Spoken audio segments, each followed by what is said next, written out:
Psychological instability is a topic that my audience has brought up and talked to me about countless times over the years. And it seems like in today's world, mental health still isn't being cared for properly because I see that this instability happens to so many people. And I have to say, the age range of those experiencing these unpleasant feelings is very broad. I've received so many stories about psychological struggles, from very young people all the way to older ones. And even people in middle age and beyond, they go through so much mental instability too. Honestly, I really feel troubled by this reality. At least from my perspective and from my life experience, I've thought a lot about it. Why do so many people struggle this much with mental instability? It's all these swings, up and down and up, moments of silence, discouragement, so much of it. And because people keep asking me to talk more about ways to overcome this mental instability, today I'm making this video to share with you all the experiences, the knowledge I've learned, and the things I've gone through that helped me overcome the struggles in my own mind. Here's the thing, I'm going to speak to you from two perspectives. One, I've personally gone through a lot of psychological instability. And two, I've managed to overcome it, at least to a certain degree. And by overcome, I mean in a proactive way, not passively. So I hope that my experience and what I've learned can be helpful to you. All right, let's get straight into the first method. It's simple. We're going to start with the first way to deal with mental instability, negative feelings, and stress. Basically, whenever your mind feels like it's overloaded, stretched too tight, when negativity starts flooding your life, that's the moment I believe you should practice this method. It's very effective. It can settle so many things inside your emotional state and bring your mood back into balance. And of course, this method I'm sharing isn't something brand new. In fact, a lot of therapeutic approaches also recommend it. So this isn't my invention. It's something I learned. And I respect the things I've learned. If it's not mine, I'll tell you it's not mine. So what is this method that I want to share with you for dealing with psychological instability? It's the method called 5 things you see, 4 things you touch, 3 things you hear, 2 things you smell, and 1 thing you taste. Sounds like I'm talking about food, doesn't it? But don't worry, I'll explain it clearly, step by step. You'll see. So how does this method work exactly? Well, every time you feel stressed, one of the most important things is to separate yourself from the source of that stress. For example, if you're stressed because of work and you don't have a method to break that mental connection to your work, then you'll keep thinking about it over and over. You'll never really detach yourself from that negative source, which means if you're stressed in the morning, it'll last into noon, into the afternoon, into the evening, and even into the next day. And that puts you in a completely passive position. You lose control when facing that negativity. It's the same with something like a breakup. Honestly, breakups are so common in life. But without a mental method, it's so easy to just dwell endlessly on that pain. I'm heartbroken, heartbroken, heartbroken. And I know many people who should have only been sad for a week or two, but they stayed sad for half a year. Some stayed sad for years, not just months. So I believe in cases like that, we really need a method that's effective, easy to do, and especially one you can apply right away if you pay attention to this part. And that's exactly the method I just mentioned. So what does 5 things you see, 4 things you touch, 3 things you hear, 2 things you smell, and 1 thing you taste mean? It's very simple. Whenever you feel unstable mentally, step 1. Look around and name 5 things you can see.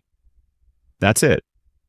This exercise shifts your attention from that negative focus to the things around you, helping you disperse your attention and reduce the intensity of negative stimulation. So, look around and name 5 things you can see. Maybe your laptop, your desk, your chair, whatever it is. That's step 1. 5 things you see. Step 2. 4 things you touch. Touch 4 things around you and name them in your mind.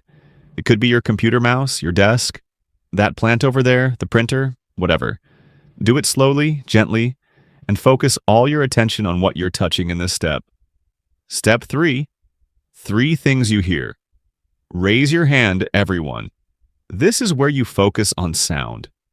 Pay close attention and name 3 different sounds you can hear around you. It could be a car horn, some music, or maybe you tap your cup against the desk just so you can hear that sound and name it. Very simple. And by the time you get to the hearing part, you'll already start to calm down a bit. Because you've been focusing on multiple things and you've stopped focusing on that negative trigger. Our minds are funny like that. It's really hard for them to focus on 2 things at once. So the principle is simple. If you get your mind to focus on thing A, then thing B will naturally fade away. Always remember that, okay? Now, let's keep going. The next step is 2 things you smell. What does that mean? It means shifting your focus to your nose, to your sense of smell.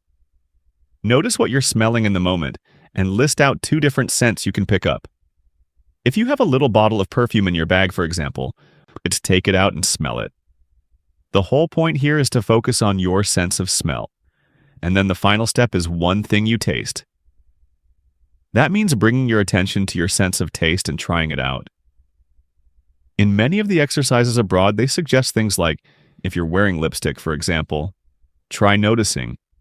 Have you ever thought about what flavor your lipstick has? This is the time to analyze it. Or maybe you've got a piece of gum or candy. Or maybe you've got a cup of coffee on your desk. Take a sip, and then focus deeply on that bitter taste of the coffee. Put your attention there. So when you practice this exercise of 5 things you see, 4 things you touch, 3 things you hear, 2 things you smell, and 1 thing you taste, over time, every time you're stressed and you practice it, something amazing will happen in your life. You'll develop the ability to focus your attention on the things you choose, and to refuse to focus your attention on the things you don't want. That's the incredible ability to overcome what we call psychological instability. And I really hope you'll practice this exercise regularly, specifically, and consistently. It's very simple, my friends. It really is. Try it, and you'll be rewarded greatly for the effort you put in. Now let's move to part 2. This part, you might feel like it doesn't have anything to do with today's topic, but actually it does. In fact, it's connected to the root, the very root. And when it comes to the root, sometimes you can't see it right away. You look at a tree, you only see the leaves, the flowers, and usually you just focus on the fruit. But the roots, they're hidden underground. You don't see them, right? That's why so often we ignore the roots, and we shouldn't. So in this second part, I'm going to talk about something extremely important. So important for helping you overcome psychological instability. And not just instability, but also things tied to success and failure in your life. What is it? It's what I call the 3% mindset. What does 3% mean?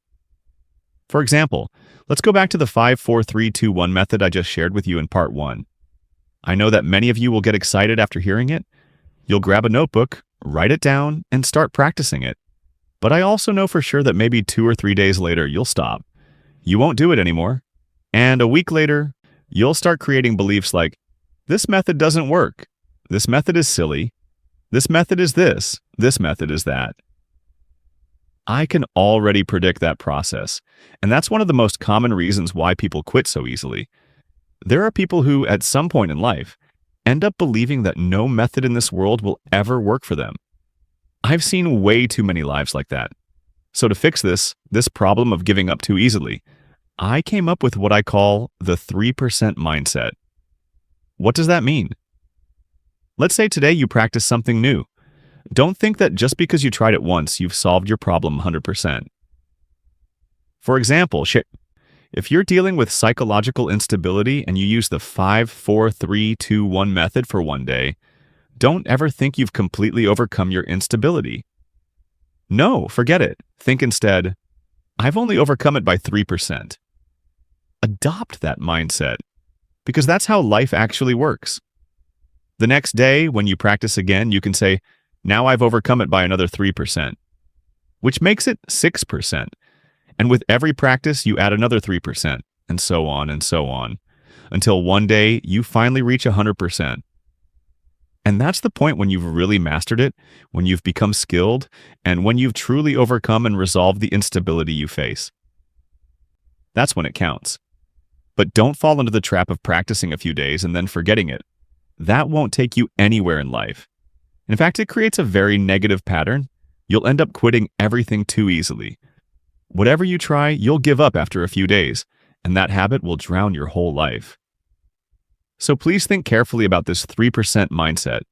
If you truly understand it, then almost everything you commit to in life, you'll carry it through to the end. You'll reach your goals and you'll fully enjoy the positive results of your efforts. I'm telling you the truth. That's the second point you need to remember. Now, moving on to part 3. Here I'll guide you through a method that's connected both to your physical health and your mental health. And that is a breathing exercise. I think this breathing exercise is actually quite well known, and if you've already looked into it, then let me remind you of it again. Because I personally have benefited from it so much. It helps the body, and it helps the mind improve in so many ways. And this is one of the most important elements in helping us overcome what we call psychological instability. Actually, the technique is very simple, so now let me explain how to do it. I'm just going to describe it briefly and clearly so you can understand. This method can be called the 4-phase breath. What does that mean? First, you take a deep breath in through your nose, and you measure how many seconds you can inhale deeply.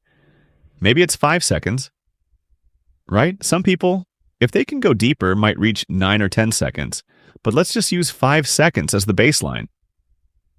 So, you inhale through your nose. The inhale lasts for 5 seconds. Then you hold that breath for 5 seconds. Next, after holding it, you exhale. And that exhale also lasts for 5 seconds, right? And after you finish exhaling, you hold your breath again for 5 seconds. Then repeat. So it goes. Inhale for 5 seconds, hold for 5 seconds, exhale for 5 seconds, hold again for 5 seconds. And remember, when you exhale, do it through your mouth. When you inhale, do it through your nose. That's all there is to it. Of course, when I say 5 seconds, it's just approximate. Some of you might go 6 seconds. And I know it can be tricky to keep track of time, so let me give you a simple trick. When you inhale, just count to yourself. As you breathe in, 1, 2, 3, 4, 5, then hold. 1, 2, 3, 4, 5, then exhale. 1, 2, 3, 4, 5, then hold again. 1, 2, 3, 4, 5, and repeat. In the beginning, maybe just practice for about 2 minutes. Don't overdo it, just 2 minutes at first. Then gradually, you can sit and extend your breathing. 10 minutes, half an hour, even an hour. Or honestly, breathe like this throughout the day. That's my breakdown for you, something to pay attention to and practice. And let me say this again, responsibility for your health is yours. Responsibility for your health is yours. You have to test it for yourself. And if you find it effective, then keep going. And once you find it effective, go back to part 2 of this talk. The 3% mindset. Let's say today you practice this breathing and you feel relaxed and good, right? But not so fast. Don't get ahead of yourself. You've only reached 3%. Tomorrow, keep practicing, then it's 6%. The day after that, keep going, gradually 9%, 12%, and so on. Only then does it become a habit, a reflex. Otherwise, it won't stick. So, I've just given you 3 approaches. 2 are techniques and 1 is a mindset. These are here to help you stay consistent, persistent, and keep practicing so you can overcome what we call psychological instability. I hope that with these 3 things I've shared, you'll practice them daily, put in effort every day, and little by little, reclaim control over your own mind. Reclaim positivity. Reclaim your focus, and from there, you'll become happier, more joyful, and grow stronger. You'll also become more resilient in the face of life's negativity. I truly wish you all of those good things. All right, that's where I'll wrap up today's episode. Thank you so much for sitting with me and sharing these moments together. Truly, thank you. For now, let's say goodbye and I'll see you again in the next episode.